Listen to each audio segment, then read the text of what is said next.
Hello, Good morning. everybody. Yeah. Happy Wednesday. Happy hump day. Is that what today is? It's It Wednesday is already? today. It's Wednesday already. And to make up for our lack of guests yesterday, we have two on today here to talk all about EV and ICE vehicles and if an EV is really anything more than just basic transportation. Does it have a soul? As they say, which some people. Justice, all I know is that I am the lithium king. Yeah, you are the lithium mining king. So if anyone has a good, solid opinion here, it's going to be Mr. Phil. Yeah. So for those joining us who don't know, we have, of course, Ray. We have, oh no, Mr. Phil joining us. And it's a Mario, aka Space, with us as well, to discuss ICE versus EV, which is more fun to drive, which feels better. Is the rumbling sign of super inefficiency, or is it a sign of a good vehicle? But first, I do believe we have some other news we want to touch on first. Ray, anything on your mind?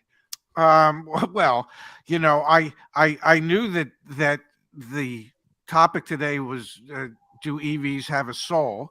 And then I saw that article about Tesla, and apparently they're having an issue with it, I think, on their Model Ys, where, the steering wheel comes off in your hands or falls off. So I think the better question is, do Teslas have a steering wheel? Forget whether or not they have a soul. And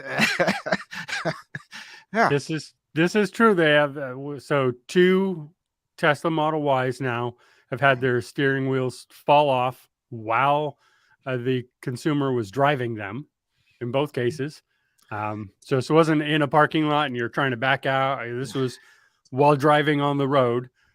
Tesla, the first one I know for a fact, Tesla replaced the entire vehicle for the person.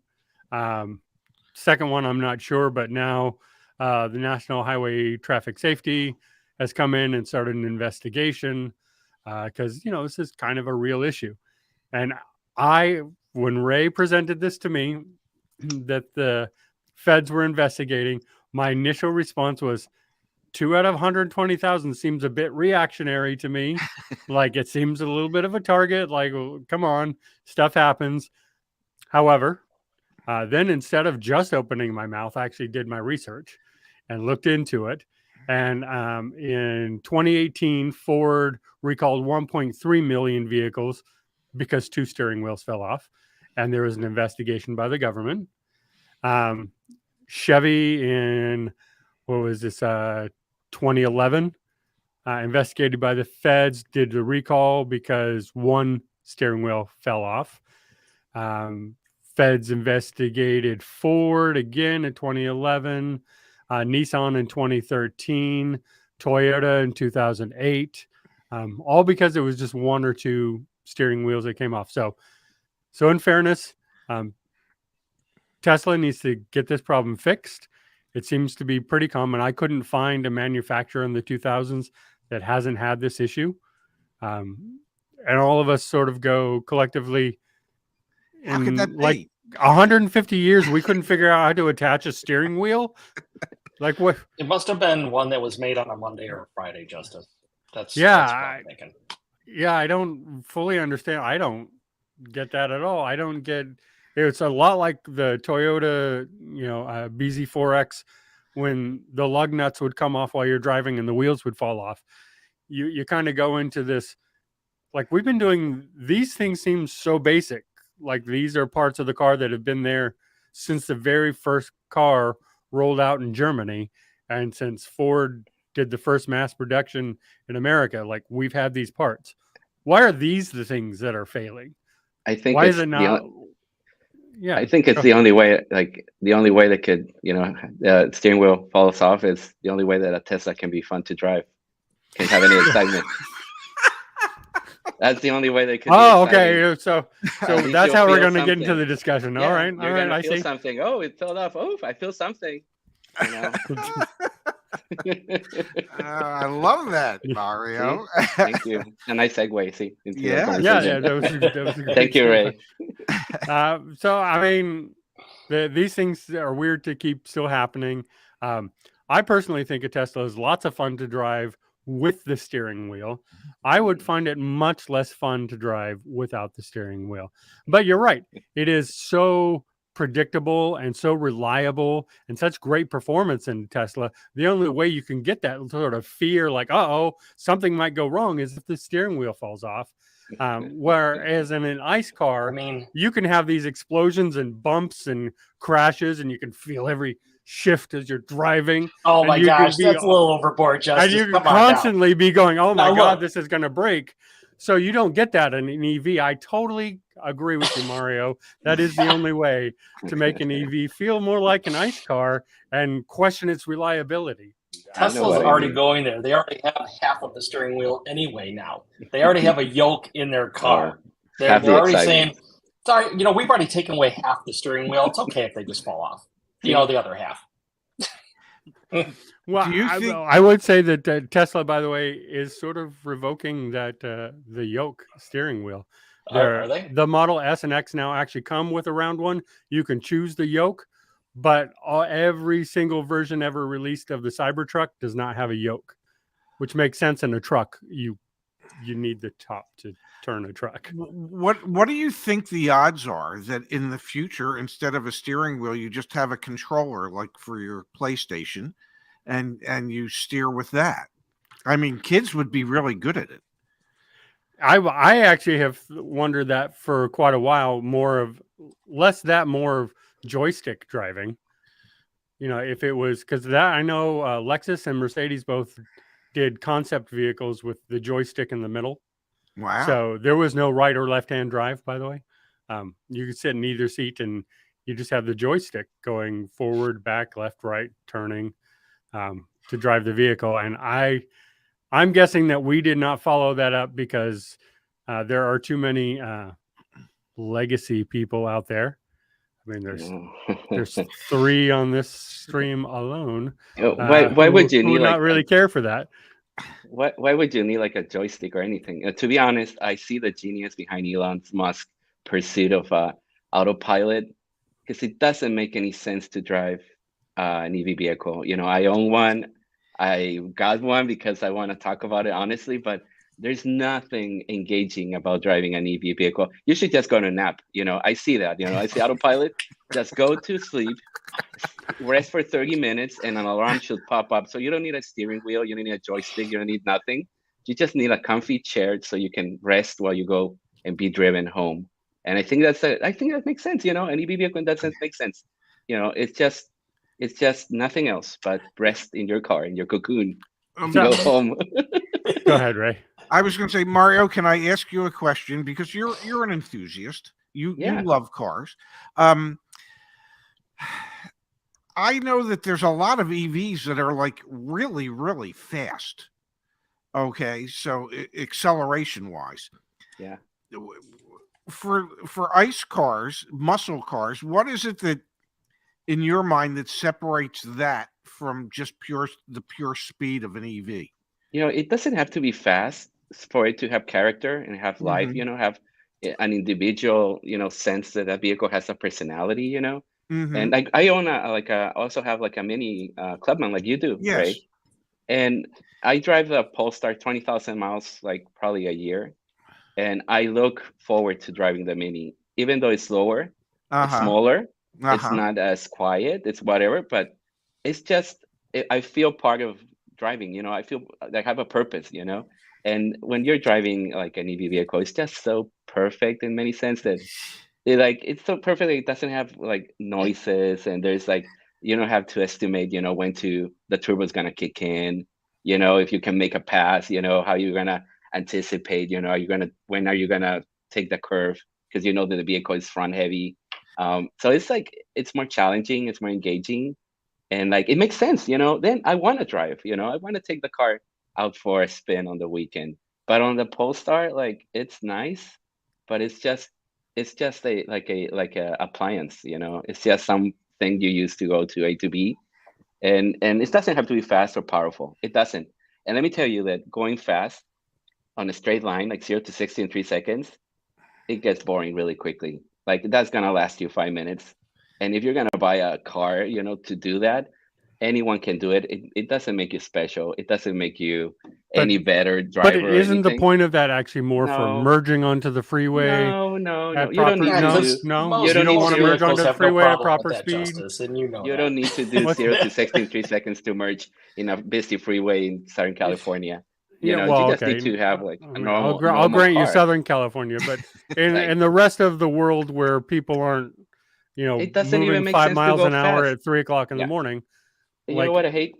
You go fast and say, okay, it's a fast car, but then the range drops like super quick. Like then you're being, oh no, I'm gonna run out of juice I mean, quicker because it's to be consuming clear, the power. range doesn't drop any more on an EV than it does in an ICE vehicle Yeah, pressing that kind of thing, right? You lose but MPGs in an I ICE vehicle. Hold on, it's you don't get not the to just same. throw your bomb and run. It's No, not no, the no. same. It's not the No, same. it is When you see absolutely the same thing. Just because you're not how many tracking your MPGs in your how ICE many vehicle Teslas do doesn't you see on mean the freeway going 90? Like none, because none of them can actually support it like for an extended period of time. Like that's not true at all. First off, I have driven to nothing. Southern California. Me too. I drive every day, No, I've like driven you have to. to, not in Southern California, going 90 the whole No, way in a Tesla. I've never had a problem. And yeah. by the way, the other thing about EVs that you're not mentioning is that they're super smooth all the time.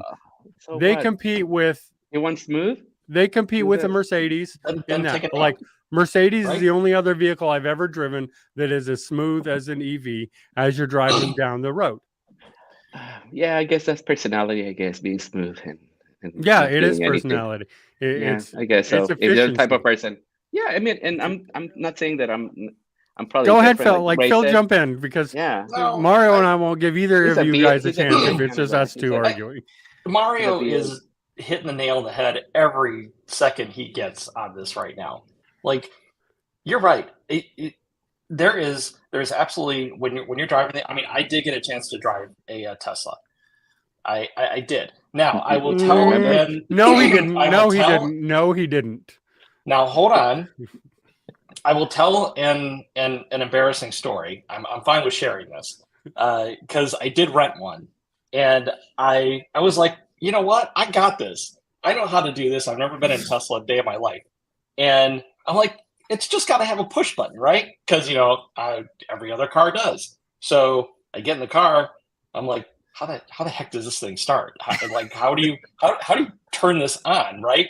And it took me about a good 20 minutes to figure out that I got to put that card right in the center console just to have it sit right there. And then, oh, lo and behold, the card turns on. But now, the other thing about that too is that every control in the steering wheel, you have to control right through the center screen. Like everything that is engaging about driving a car is taken away from you. It's like it's in a screen, and then the rest of it is all smooth. It's noiseless. There's nothing engaging about driving except for that initial. You push that accelerator, and it pushes you back in your seat, and you get that. All right, I give it to them. But after that, you're gonna take a nap. There's not much more to that. That's right. I I agree. It's so efficient and so smooth and so quiet, and it accelerates so well. You can go up the grapevine, barely press a quarter of the way on your pedal. You're flying past every ICE vehicle on the road. You're right. It is so efficient that for you guys who are used to constant, never-ending explosions. Why is that? Because it is, Phil. All that rumbling that you have that you love, and all that noise is literally a design flaw in engineering. Let me take an opportunity to share a little something. I used to run a mini store, and as Mario knows, Mini is like a cult type of vehicle. I mean, people who drive Minis absolutely love them, and they love them because the experience of driving a Mini is unlike any other vehicle that I've ever really driven. And one of the things about a Mini is that most Mini stores will put together groups of Mini owners and go on like drives, just to drive as a group. As I don't know if you've done that yet, Mario, but we used to do it we would drive from our dealership in Reisterstown, Maryland, and we would take all the back roads up to York, Pennsylvania, so we could go to a York Revolution minor league baseball game, and we would parade through the stadium in our Minis. But the whole concept was to take all the twisty turny roads you could ever hope to find, so that you could just have this really unique experience of driving your car. Now, every time I would do that, I was reminded of the fact that I've never seen like 70 Toyota Corollas in a row driving down the road together as a group, okay, or 70 Honda Accords in a row. And you know why? Because much like an EV, a Toyota Corolla, a Honda Accord, they're soulless as well. They give you no reason to wake up and say, I think today I want to go for a ride, okay, because it's fun to drive it. And Mini and some other brands allow you to be able to do that. And I'm pretty sure if I had a Tesla, it would be parked in my parking space here at the condo more than my Mini is. Yeah. And I don't drive my Mini like 300 miles a month. I'd probably drive a Tesla 100 miles a month. It just to add a little to the point of Ray, like I think. No, hold on, Mario. Hold on. Let me respond. You're frozen anyway. So since you're frozen, I will respond anyway. I love driving my Tesla. I do drive it just for pleasure, to get out there on the road and go. And the driving experience is amazing.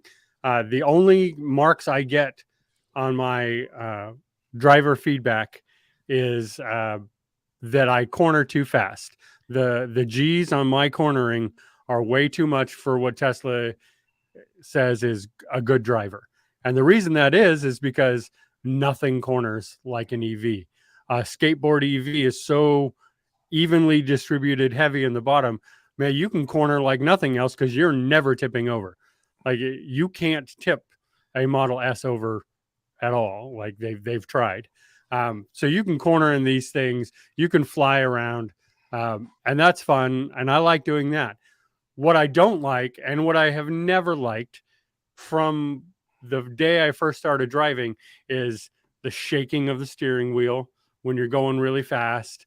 The sound, the revving of the engines, which are always too loud for me and have always been too loud for me. I know Igor in here said it's a head turner when you drive a real gas loud engine.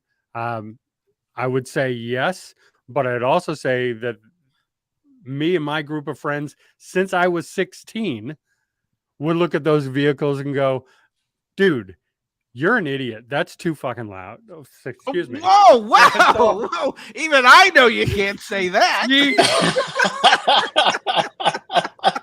I'm sorry, Zach. I'm sorry, you too. Excuse me. Look what happens when you're just talking amongst friends, huh? I'm going to let Mario speak now. See what happens when I leave for a minute? Oh, no. Oh. See what happens? No. We'll be editing that back out of the show. But it's always too freaking loud. That's what I said. It's too freaking loud. Yeah. Oh, it's too loud. Yeah. I was gonna say, the big thing that I miss is working on my car, and I remember that with my GTI, and with what Ray's saying about people getting together. It's like that pursuit of making it better and making it your own car. Like, you cannot do anything to a Polestar, to a Tesla, like you used to do, like with a Mini. It could be something as simple as just getting it's gonna be like tune the ECU or the transmission, or you're gonna place an intake or a diverter valve, or you're gonna stick your tires or rims or whatever. Because that's the whole thing about owning a car, especially for an enthusiast. Like, you want to make it like a little bit yours. You want to put your footprint on it, right? And with these cars, it's more about going A to B. I mean, I'll say something. It is good for that. Like Tesla, that's Polestar. It's just a good commuter car, like a Camry and a Corolla.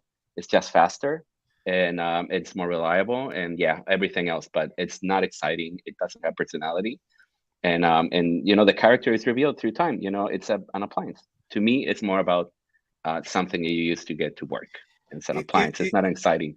It almost sounds to me as if you're describing driving a washing machine. Yeah, and it's an appliance. I mean, that's all you're talking. It's it doesn't give you great joy, and I know driving my Mini, it does. I mean, I will invent times to go drive somewhere just so I can drive it and experience it and enjoy it. And Okay. and what I hear Mario saying is that when he drives his Polestar, it's you might as well just get in your washing machine. It's predictable. It doesn't bring you joy. It just No. it just gets you from point A to point B. Yeah, it's Actually, linear. It's predictable. Washing machines are more like ice vehicles. They have a lot of moving parts that rumble and rattle and break and do all that. Whatever. EVs don't have that.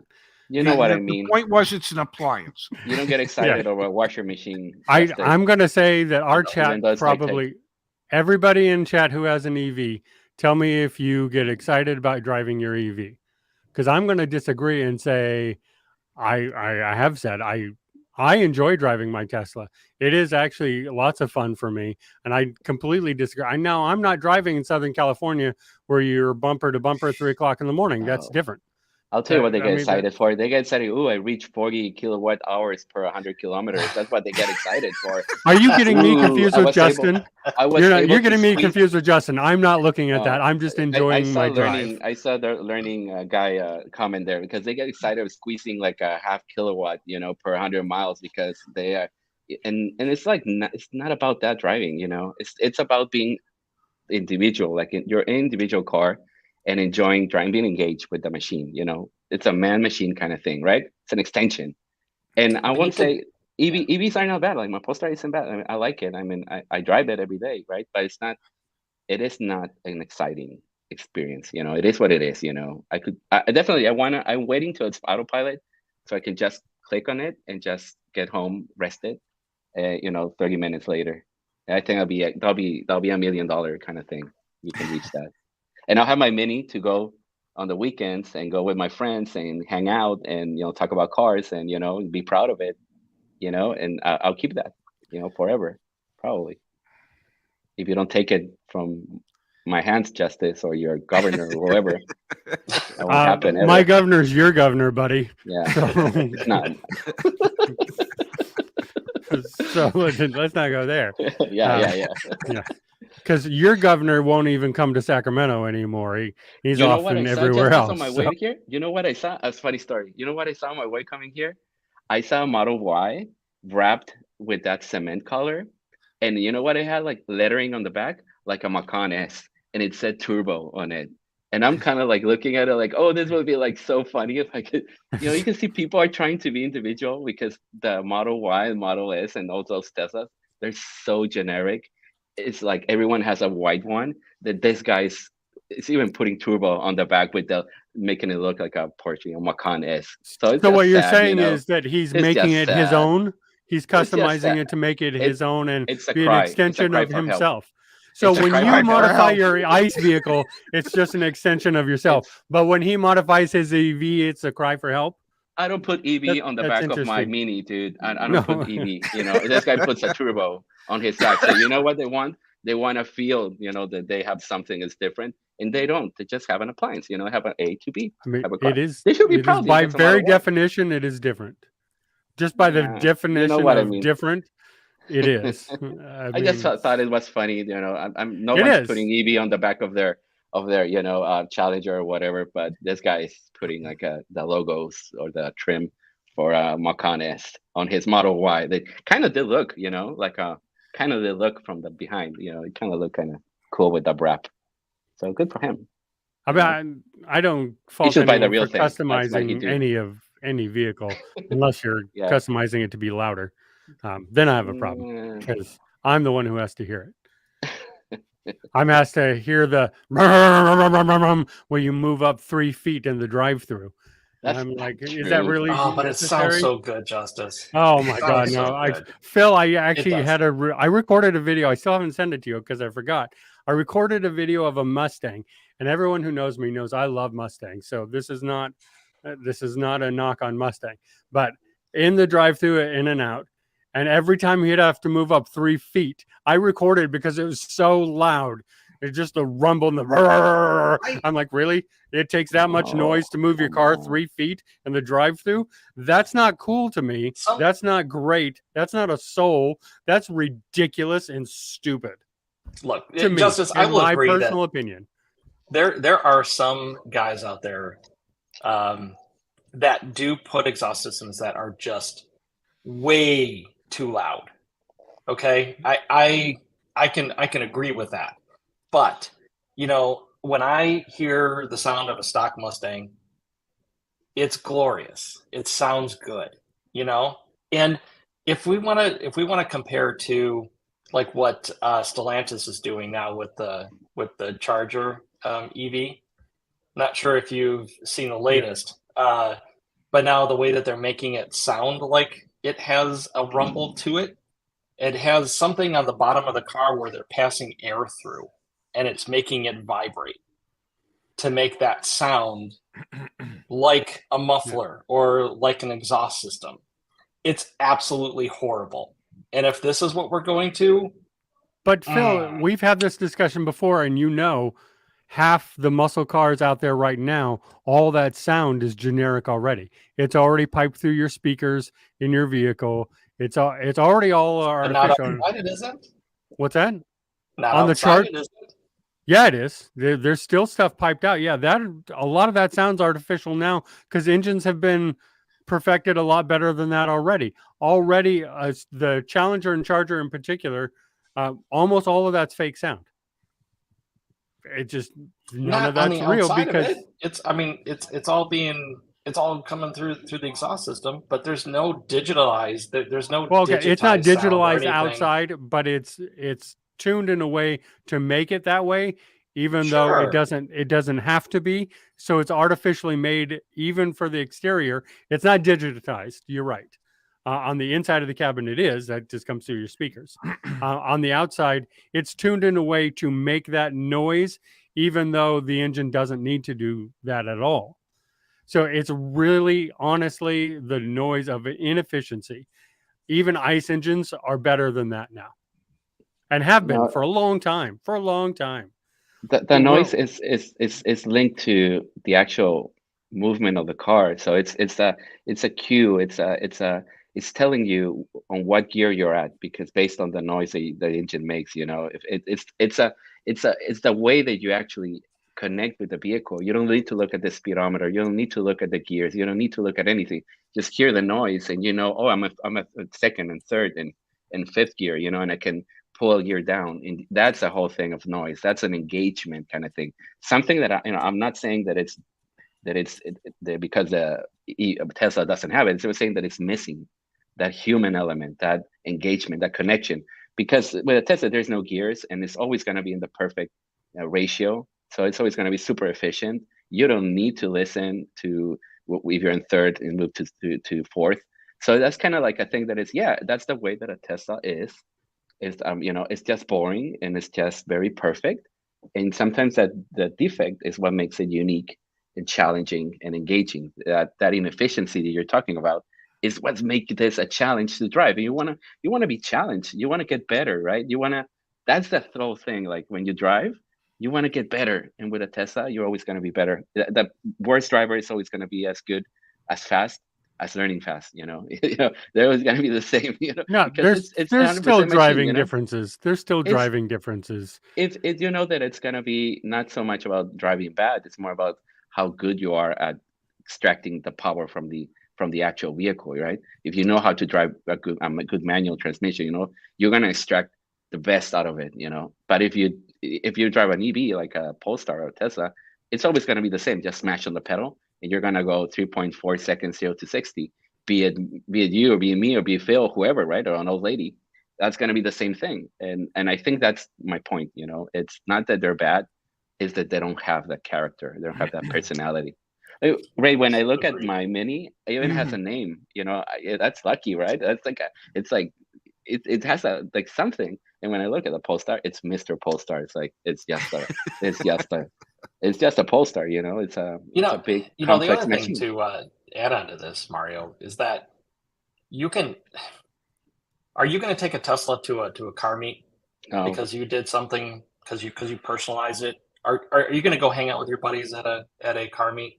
Yeah, you're not proud of having a Tesla. Probably not. No one's proud. Have you ever met a Tesla owner? Are you kidding me?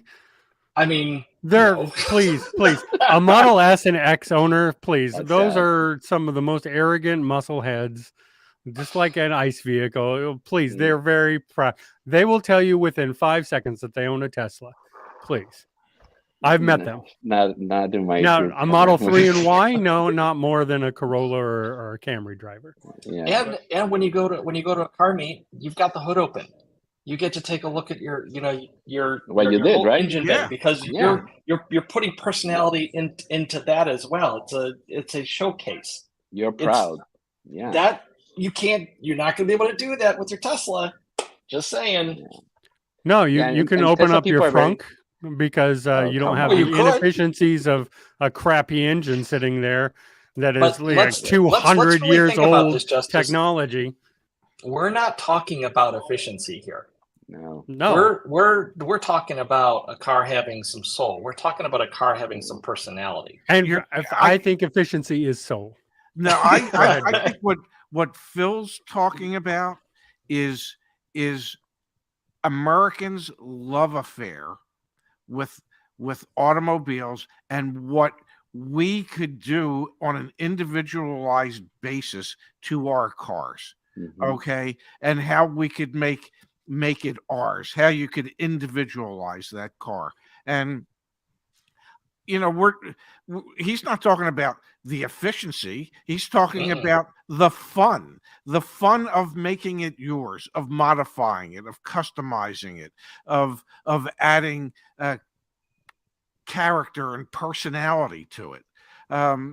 So I get where Phil's coming from, and I get, if all I wanted in my life was efficiency, I'd get why I would probably want a Tesla. But I don't know, I want a little more excitement in my life than that. That's just me, so that's where the applause thing, Justice, please, the applause. I mean, and I don't want to take away everything from a Tesla, owner, because you can put rims on it, you can change out your tires, there is some degree of personalization, but even at that point, there's still not enough in my opinion, to make that car mine, because I'm limited at a certain point. Whereas on an ICE vehicle, you can go further with that. Like I'm talking about the engine bay, things on the engine that you can do to show that off, exhaust systems, right? There's just more that you can do with it. And when people get excited on EVs, Phil? Do you know when people get excited? When they get an over-the-air update to 2.73 and you have a new icon on your display. That's the excitement. Oh man, is there a way to get the over-the-air update for my Polestar, like 2.79, because I want to get that icon? And that's the only thing that you can expect if they want to give it to you. Like if they want to give you that little bit, but you cannot do anything else to the car. Nothing. It's a very limiting experience. When I get excited in my EV, when I pass a mechanic's garage and see all those ICE vehicles up there on the rack getting all that done, and I go, I'm never going to have to ever do that, and just keep driving by. That's when I get excited. When I get excited is, so let me real fast, Ray, because this actually happened to me this last weekend.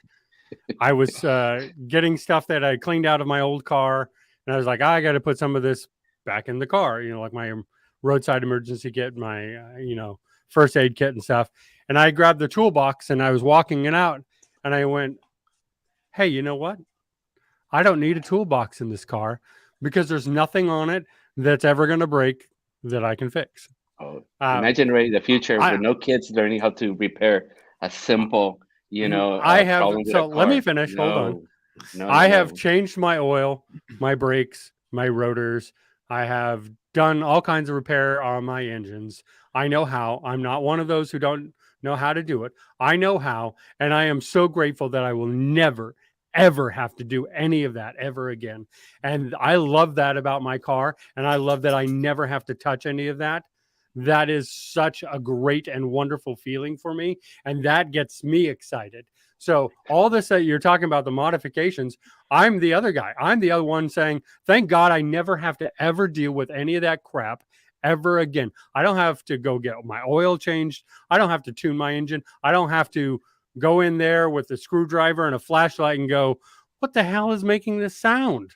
Well, you know what you're not going to like when you have to shell out 20 grand to get a new battery for your car. I will have to get a new battery at the same time that your ICE vehicle has to get a new engine, and it'll cost roughly the same. No, an ICE No, engine doesn't cost I would anywhere disagree near with you 20 on grand. Yeah, I mean, my battery's guaranteed for 100,000 miles, so like, It's not. It's not one of the, and they don't fail on average until about 250,000 miles. Yeah, so but again, when it does, you're gonna, when I was on with Zach earlier today, I was talking about whipping out my credit card. Okay, well, when your battery does, you're gonna be whipping out a series of credit cards to pay for that. Okay, that's such a, I gotta say, that is such a red herring that non-EV owners go back to over and over. The one part of the car that will almost never break, they've had Teslas go 1,000,000 miles. 1,000,000 miles on a Model S. Replace the batteries twice. Yes, once under warranty, once not under warranty. And those were the oldest batteries that don't even work like that anymore. And they still gone 500,000 miles. Where's your 1,000,000 mile ICE car? They just why you think of 1,000,000 miles? You enjoy your life, like today, like enjoy this week. I do, but I'm not the one who brought up a battery replacement, Mario. This is such a red herring argument. It's something that's just not going to happen. Miles? Come on, dude. No, when it does happen, you're gonna be taking out a second mortgage. Okay. Well, I mean, how much do you think houses cost in California? $20,000 wouldn't even get me a $200 a 200 square foot apartment here. So. Oh man. But like the battery thing is always a red herring. And like, yes, can it happen? Yeah, of course it can happen. I mean, your house can catch on fire too, but it's not like I'm not going to buy a house because it could catch on fire. Like what? That's just sort of silly. Like it's not likely to happen. Of course, the battery may someday need to be replaced. It'll probably be cheaper, and you can have a warranty. There's no may. Okay, I mean, you want to talk about a red herring? Okay, there's no may. Okay, the battery will have to be replaced at some point in time. But the exterior of the vehicle will break down before that, likely. These batteries are not forever. They're just not. There's not a battery pack produced for an EV that is scheduled to last, I don't know, forever. Okay, so it will happen. Now, it's kind of like on most ICE cars today, your first tune-up is like at 100,000 miles because of the spark plugs it has on it. So, the first owner more than likely is not going to be the one that's paying to replace those spark plugs. As an EV owner, as the original owner, you might not be the one that's going to pay to replace that battery, but somebody is going to be the one to replace it because they don't last forever. They just don't. I'm going to share a quick story with you.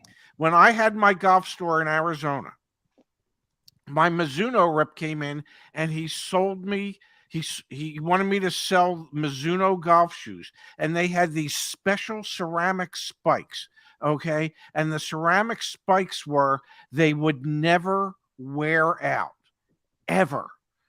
And I looked at him and I said, at one time the Grand Canyon was 2 inches deep. Okay.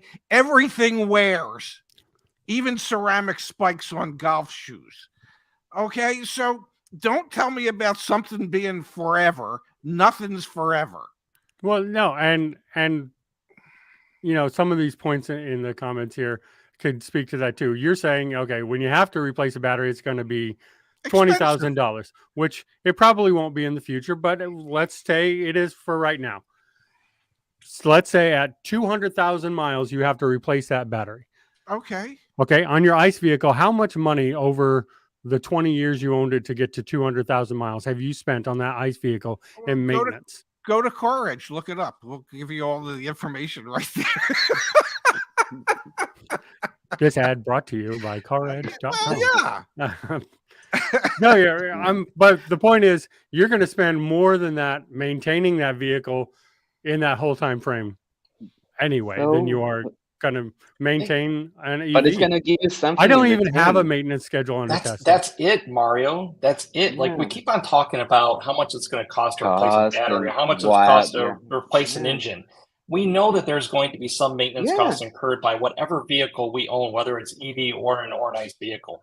We know ICE vehicles because we've been driving them for how many decades, right?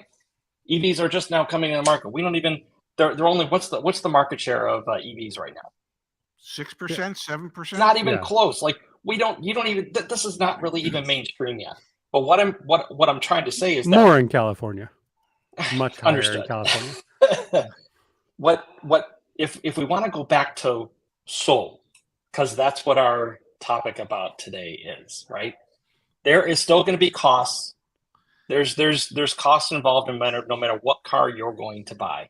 I will agree. And EV definitely has less moving parts. There's less to go wrong. You're not going to get a debate out of me from that.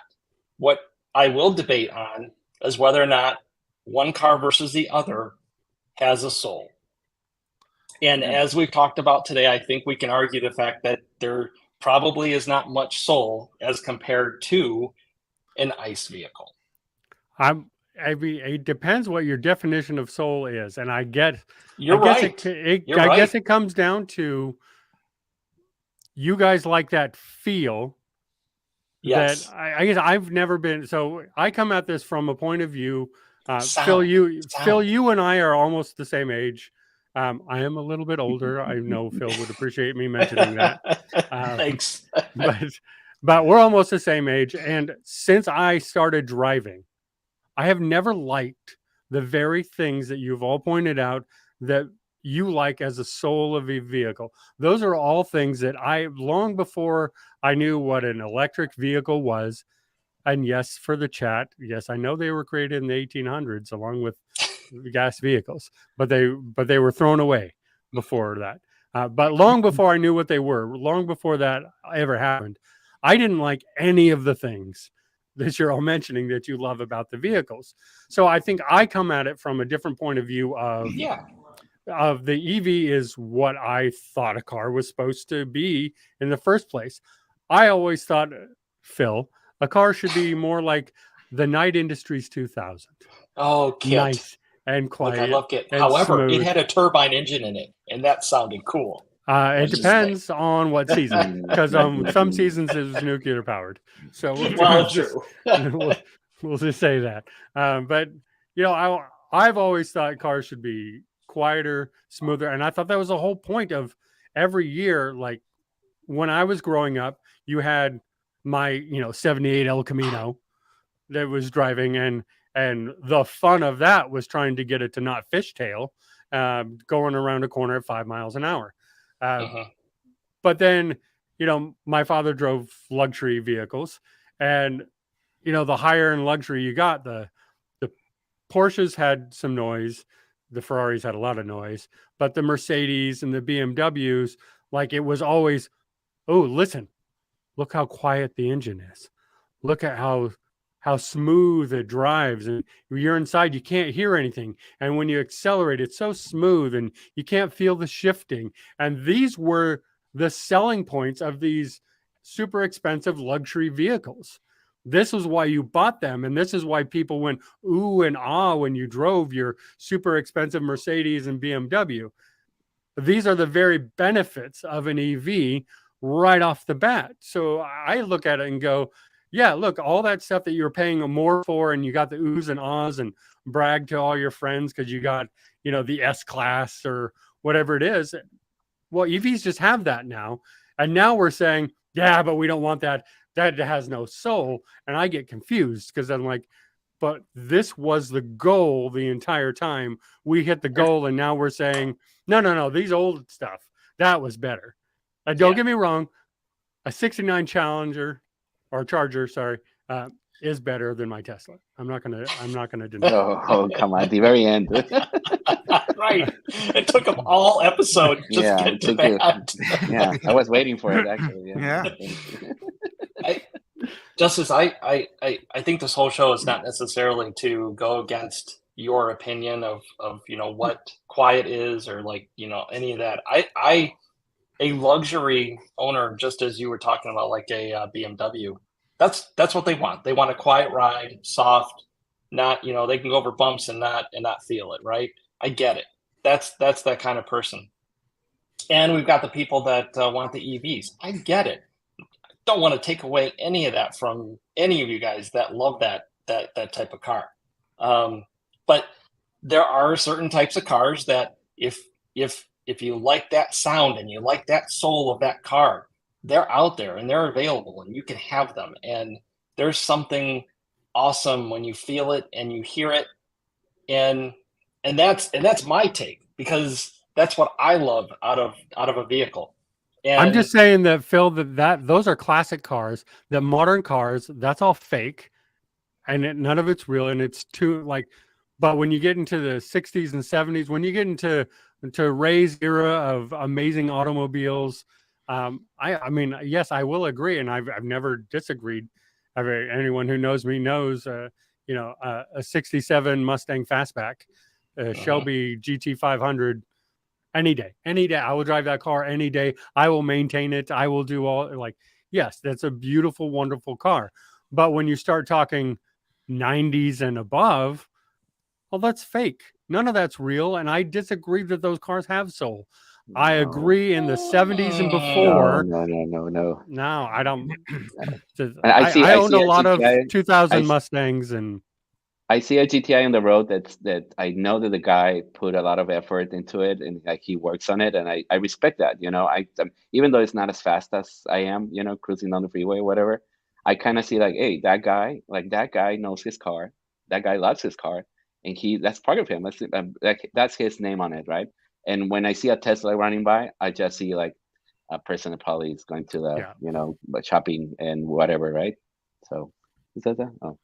And I think Mark's actually agreeing with exactly what you said. Space, a lot of this is, and what everyone has said here, really, it does come down to this, because you're talking about how much you can customize it, how much you can make it yours, and how much you love it and put effort and money into it. And you're gonna keep it. That car that you're gonna keep in like the Polestar or whatever, or Tesla. No.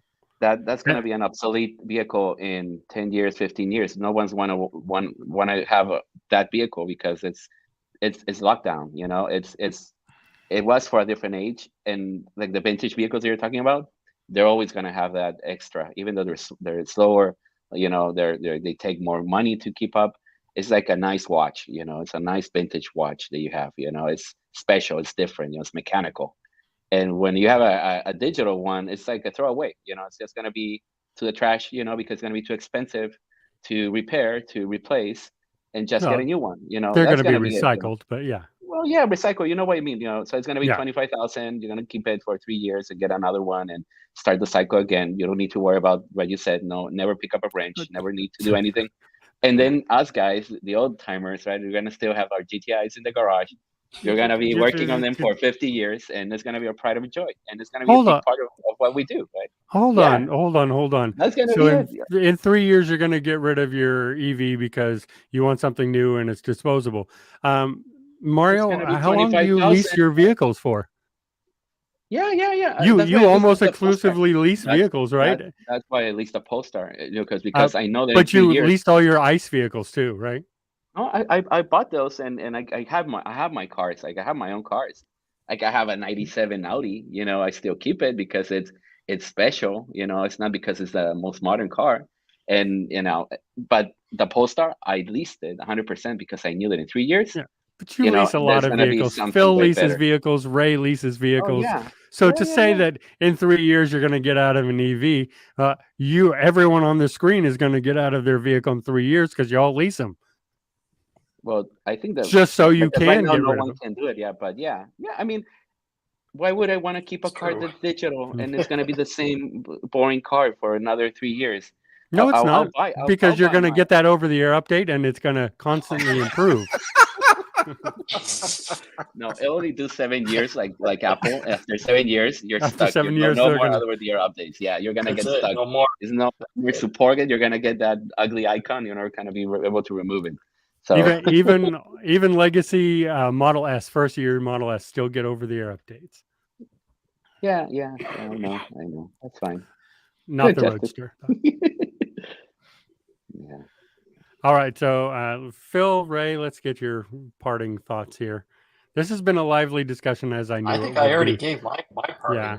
I mean, I think I I turned loved. everyone against me in the chat, and they No. started against me, and then the No, ones that were with me turned against me. No. No. I loved being Love able you. to talk You could- about all Yeah. this. It certainly was not 3 against 1, as everyone was saying. No, in the we had chat. Kimberly in the chat too. It was 4 against 1. Yeah. Yeah, that's it. I think the discussion around the cost of maintaining all this other stuff, it's all going to be there, right? It's just I've already said it. It's all going to be there. It comes down to what you like as an individual, what car is going to fit you the best, and to me and the other 2 guys here sitting on the screen probably would prefer the ICE vehicle for that soul that we interpret what a soul is. And that would be our side. And that's it. I mean, every car has a soul to each person. Yeah, I did Justice, like the soul is in the driver. Absolutely. It's what you make of it. And I get that. But I Okay. sure as heck love the sound of a glorious V8, and I'll part with that. And I, if I may, I believe that automobiles represent who we are as individuals, and I tend to be loud and opinionated, and like with my Mini, I can put it in sport mode, and it gets a little louder and a little more opinionated that way. And so it's kind of reflective of who I am, and I think in a lot of ways automobiles are reflective of the people who drive them. Kind of like somehow people look like the dogs that they have. Where you've seen pictures of. Yeah. I mean, for whatever reason, people pick out a dog that ends up looking like they do. And so I think people's choices of vehicles are representative of who they are. And I'm a little guy that's loud and opinionated, so that's why I drive a Mini. Well, I guess that's why I want to buy the Cybertruck, because I'm a big guy who's loud and opinionated. So I need a bigger truck. Yeah, there you have it. Maybe I'll get a lift kit and put some bumper stickers in the back, and Nice. I don't know, but so I don't know where I fit into that, because I have never not been told I'm loud and opinionated. Every single person that has ever met me, even for 5 seconds, has told me that. But my car is not loud at all, and I love that it's quiet. Maybe I want the juxtaposition here.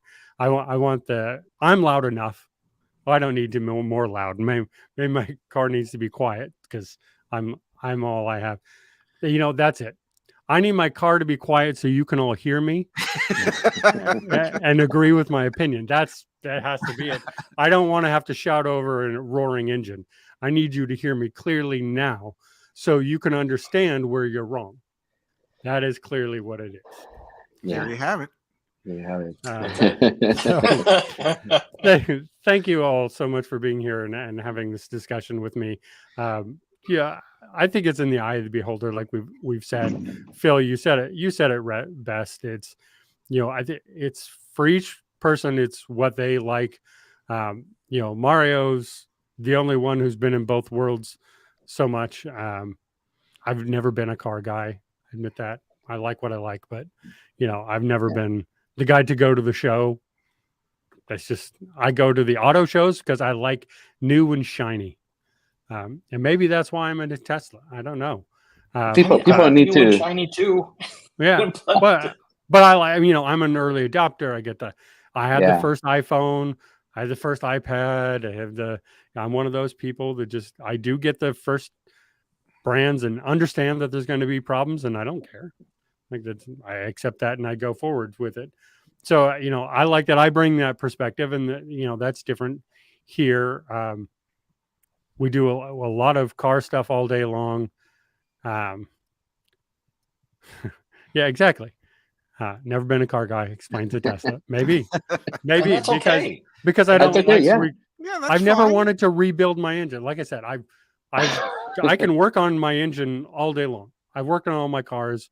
I don't like going to the mechanic. I just do it myself because I'm also cheap, and I don't want to pay someone to do something I can just go do myself. And I love that I don't have to do that now, though.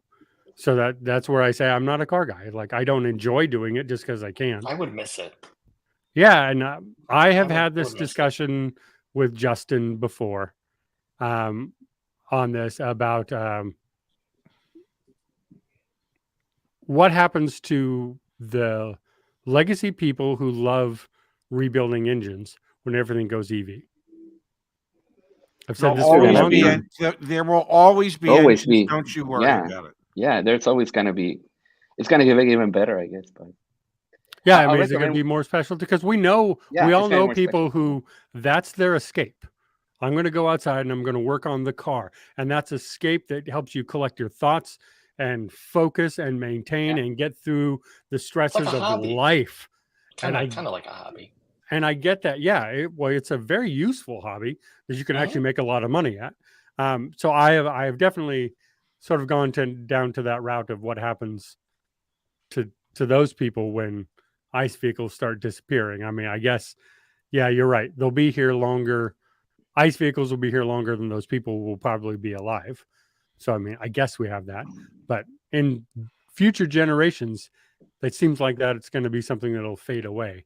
And I do find that sad because there's nothing like going over to a buddy's house, working on the car, standing around and BSing and no, you're never going to do that with a Polestar or a Tesla or a Rivian.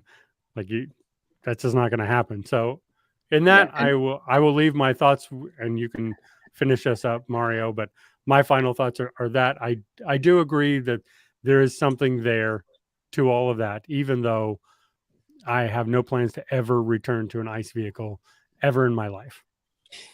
Oh man, I'll keep you up to that promise and see if you make it. I'll just say that I always recommend people, and I'll say it here, like you have to rent it on Turo for 2 weeks, 3 weeks. You need to experience what driving an EV is. So even we joke around here, and you see a lot of things, a lot of people commenting and YouTube videos. There's nothing like sitting and driving it for 2 weeks and seeing if it works for you, right? Is it the efficiency against the lack of being your car and feel and engagement? Is it worth it? For some people it is, right? For some people it isn't. And the worst thing you could do is buy it, just because you go with the flow and what people say, and because the new thing on the block, and then you're kind of stuck with it, right? So enjoy driving, and if it's efficiency what makes you happy, more power to you. And if it's engagement and noise and feeling you're connected to the vehicle, then that's cool. That's cool. So just try it out. Don't do 1 hour test drive. rent it on Turo for 2 weeks. That's what I'm telling my friends. Live the experience, right? And I think the best one is having one of each. Like have your EV for commuting and taking a nap. Hopefully in the future, that's what I'm looking forward to. And the other one for that extra, a little bit of your own personal time, and hanging out and doing something with your car, which I think is always good. And learning how to fix your vehicle, that's good because you're going to use that in every other parts in your life. That's not bad. Being to help someone else and being able to do something when the unexpected, presents itself. That's good. And I think just see what works for you. That's my recommendation. Like try it out, live it, and then you can come back and tell us if we're wrong or right. I could not agree more that even if you think you don't like EVs or you think you want to buy one, rent it and live with it for a week or two. I tell people that all the time. Like, definitely go on Turo and see if you can rent one and see if it fits your life and your lifestyle and if you're going to love it or not. Don't jump in. I could not agree more. And yes, you're right, Mario. Learning to fix an engine, learning to fix things, though if it can't be an engine, Phil, it can be a computer, right? Learning to build your computer, learning to fix things is one of the best things you can do to sharpen your mind. And it does indeed go to everything in your life and it helps there. You got it. So thank you, everybody. Thank you, Ray, for being here. Thank you. This is the most quiet I've ever heard Ray in any show. So, I don't know. Ray had a couple moments. No, I didn't say he was silent. I didn't say he was silent. Ray always comes in with the heavy punching. But, because he knows he's right. That's why. Yeah. Well, I don't know about that, but he thinks he's right. I will say one thing. I'm getting hungry. Let's go. Come on. Okay. Yeah. Thank you for being here, everyone. We'll see everyone back on Friday with Plugged Back In with Justin. I called him by my own name. It's a bad day for me on YouTube. Oh boy. Plugged Back In with Justin on Friday. Thanks, everybody. Thank you, everybody.